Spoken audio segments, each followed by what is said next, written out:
Ayan, sabi ni Sir, ni Mayor Romualdez, hindi daw niya hinarang ang naudlot na maisog rally. Hindi mo talaga kayang harangan yun. Nag-iisa ka lang eh. Kasi laki mo ba yung Super Perry para maharangan mo yan? Hindi daw niya hinarang. Wow. Tangina, sobrang sinungaling naman natin, sir. Alam mo, siguro may iintindihan ko kung nagsisinungaling ka. Oo, hindi namin alam na nagsisinungaling ka. Pero hindi naman kami mga tanga katulad nyo. Hindi kami kasing bobo ng mga constituents mo. Hindi kami kasing na binoto ka pa rin kahit incompetent kayo. Hindi kami kasing tanga ng mga supporters ng administrasyon na putain na parang mga zombie. Sinong maniniwala? Sinong abnormal? Oh, hello, testing. Kanina pa ako higher amount. Oh, talaga ba? Pagka-higher, ayaw. Tarantado to YouTube ah. Subukan mo kasi 100. Lagay mo, 100. Pag 100 dyan, pag tatlong digits na magkakadikit yan, gumagana yan. Pwede ba yun, Paytots? Oh, so eto mga bossing, sobrang sinungaling talaga ng mga to. Oo, kumantakin mo sa sobrang sinungaling ng mga to, sabi nila malapit na yung 20 pesos na kilo ng bigas. Sabi nila nalalapit na tayo sa bagong Pilipinas. Sabi nila napakaganda raw ng Pilipinas. Sabi nila wala daw nagawa si PRRD sa Tacloban. Ang dami pa nilang sinasabi, buwis na yan. Oo, pero nung presidente si PRRD, puta itong mga to, minsan ka napagkakamalan na daw ng mga mukha ng pisngi ng mukha niya, yung mga mukha nito parang pisngi na ng puwet ni PRRD.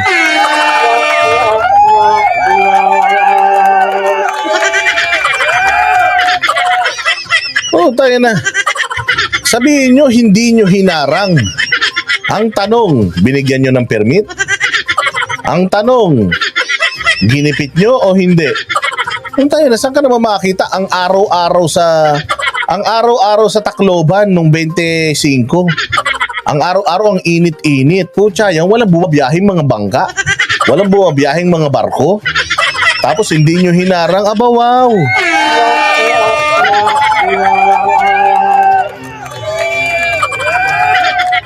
Maloloko nyo siguro yung tanga na katulad nyo. Pero kami, hindi kami maloloko. Diyos ko po, o pakinggan ninyo itong sasabihin nito. Tacloban City Mayor Alfred Romualdez na hindi nila pinigilan ang Mais Prayer Rally na gagawin sana noong 25 ng Mayo sa naturang bayan. Ayon kay Romualdez, naudlot ang prayer rally dahil sa iba't ibang mga dahilan. Una rito, isang araw bago ang Mais Rally ay nagkaroon umano ng barilan. Ilang metro lamang ang layo sa pagdarausan sana ng programa. Yun naman pala eh. Hindi nyo naman pala sinasabi yung totoong balita. Alexa G, thank you very much sa'yo palakpakan. So, ibig sabihin, nagkabarilan naman pala. Alexa G, you're amazing. Thank you very much sa'yo dyan sa Amerika. Nagkabarilan naman pala eh. Nagkabarilan. Pero, grabe Mayor. Wala namang pupuntahang maganda dyan sa lugar mo. Itong Freedom Park mo, parang hindi napupuntahan eh. Oh, parang ang dumi-dumi, ang pangit-pangit. Oh, mas maganda pa yung stage sa public school dito sa amin, sa may Payatas kaysa diyan. Oh, Diyos ko po. Ang ibig kong sabihin, hindi na makagandahan yung probinsya mo, lubak-lubak pa yung kalsada niyo diyan. Oo, pero ang mahal ng ticket, 26,000 papunta. Tapos 10,000 pabalik. 36,000 ang ticket sa probinsya mo. Ano meron dyan? May Disneyland ba kayo dyan? Meron ba kayong Ocean Park? Meron ba kayong Planet Hollywood? Meron ba kayong Universal Studios dyan? O kahit Hard Rock Cafe na lang, meron ba? Walang hiya Mantakin mo, you were oppressed by the Ninoy administration and here you are. Noong panahon ni Ninoy, para kayong mga daga na nanghihingi sa kanila ng simpatsya, tulong. Anong sabi ni Mar Rojas? You have to remember, you are a Romualdez and the president is an Aquino. Hindi nyo na ba nakakalimutan yun? So, nung bumagyo, tapos walang malamon ng mga tao sa inyo, sino tumulong sa inyo? National government, pinabayaan ni Dinky Suliman. Pinabayaan ni Dinky Suliman na mabulok yung mga pagkain. Sabi niya, mabulok na lang yan, wag nyo nang ibigay sa mga Romualdez na yan. Di ba, nilibing yung mga... Nauna pang nalibing yung mga relief goods kesa yung mga nahukay ng mga tao dyan sa probinsya nyo. Ang unang-unang tao na nandiyan, ang unang-unang tao na nandiyan, sino? Si PRRD. Pamilya ni PRRD, sila ang unang-unang tumulong sa inyo. At nung panahon ni PRRD, kasama yung efforts ng administrasyon ni Pinoy na gumawa ng mga bahay na parang bahay ng mga kalapate. Sabi ni PRD, hindi deserve ng mga Taclobanons yan. Ako presidente, meron akong standards. So ito pagagawa natin, konkreto na bahay na single detached. Maliit lang pero single detached. Ibig sabihin, yung nagchuchuktsakan sa kabilang bahay, hindi maririnig dito sa atin kasi sementado. Ang ganda ng mga babae ni PRD. Ang dami mga nabigyan, hindi ba? So nagsinungaling na nga kayo na sabihin yung wala silang nagawa. Tapos ngayon sasabihin nyo naman hindi nyo pinigilan. So ngayon meron daw nagbarilan malapit dyan. Okay, sige. Maganda naman pala yung maganda naman pala yung dahilan nila. May yung isa-isa nagbarilan malapit dyan. Ano pa susunod? Sa Remedios Trinidad Romualdez Plaza. Paliwanag ng alkalde, 4 na suspect na may bitbit na high-powered firearms ang nagtangka umanong looban ang isang jewelry store kung saan nauwi ito sa barilan. Kaugnay nito, kinailangan nilang i-lockdown ang syudad para tugisin ang mga Ayun, yun na yung lockdown, remember? Do you remember last Saturday? I told you I received an intel that they will be locking down that they will lock down the city. Yun naman pala, ila-lockdown naman pala at ni-lockdown dahil dito sa nangyari na ito. Nabarilan. Ang tanong, nahuli ba? Tingnan natin. suspect na hindi aniya mga taga-Tacloban. Bukod dito, sinabayan din ito ng masamang panahon, dulot ng bagyong Aghon, bagay na pinaghahandaan ng lokal na pamahalaan kaya may mga naka-standby na mga heavy equipment sa lugar para gamitin sa paglilikas ng mga tao sa panahon ng sakuna. Yun lang ba yung Alam ko talaga. Yun lang ba? Yun lang ba yung lugar kung saan nyo pwedeng i-park yan? Oo.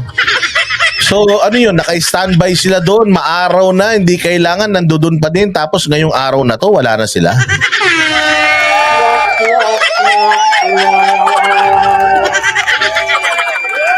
Sobrang sinungaling, no?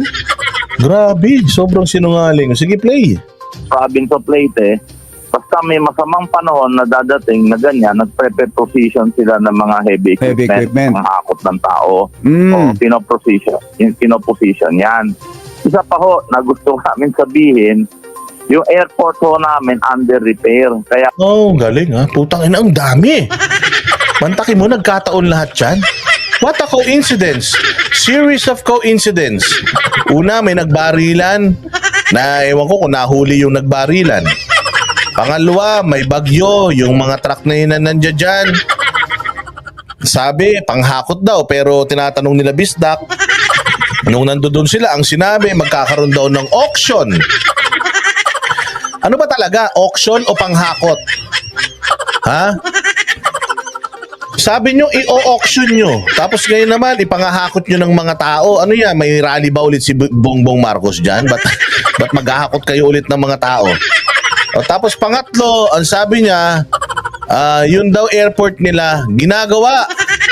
Hindi nga, ginagawa nga yung airport nyo. Bakit yung pantalan? Ginagawa rin? Walang tubig sa pantalan? Ganon?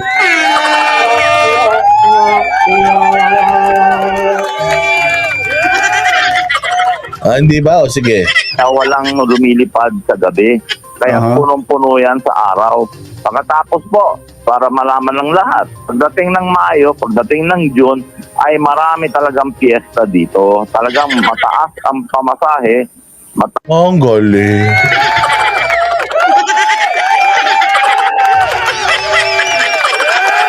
So mataas ang pamasahe dahil maraming piyesta sa kanila. Palakpakan.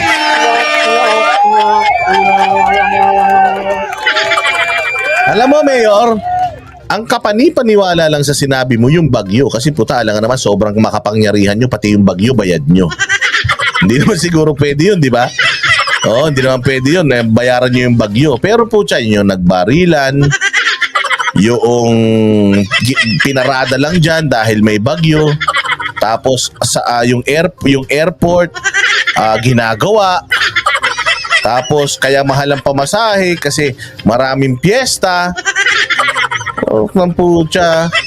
Kaya nga ang tanong nga, Mayor, mas mahal pa yung ticket mo kaysa papunta sa Japan. Papunta sa Japan 30,000 lang balikan, ikaw 26,000 papunta. Anong meron sa probinsya mo?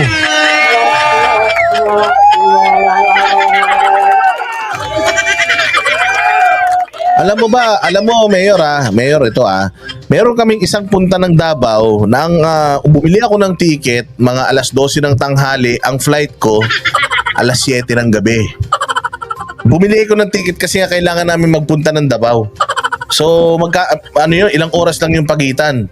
Sobrang rush na yun. Ang ticket ko 17,000 Davao balikan, 17. 17,000. 17,000. Mantakin mo yung sa inyo 26,000 papunta pa lang. Anak ng tinapay na yan.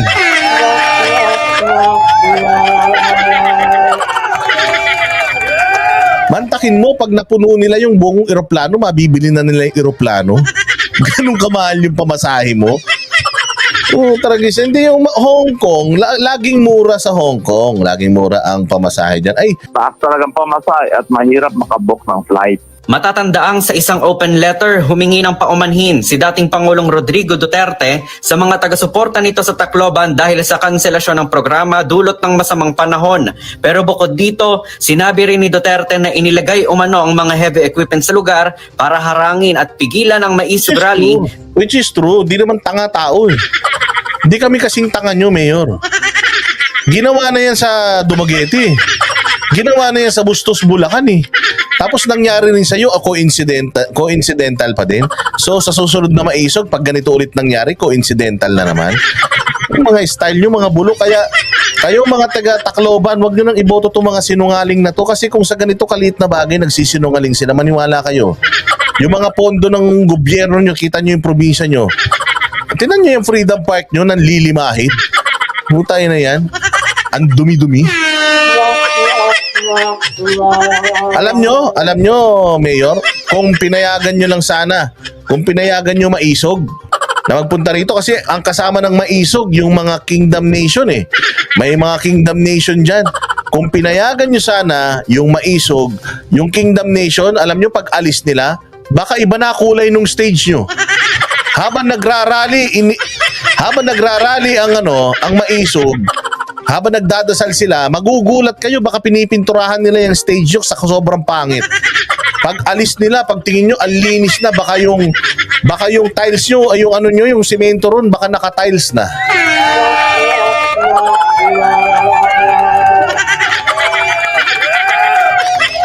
Sabi ko nga sa inyo, talamak ngayon ang mga sinungaling. Para sa akin, kasinungalingang malaki ito. Bakit? Pucha yan. Kalinaw-linaw nakakuha ng intel eh. Nakakuha ng intel ang inseminay, nakalagay doon sa nakalagay sa sulat.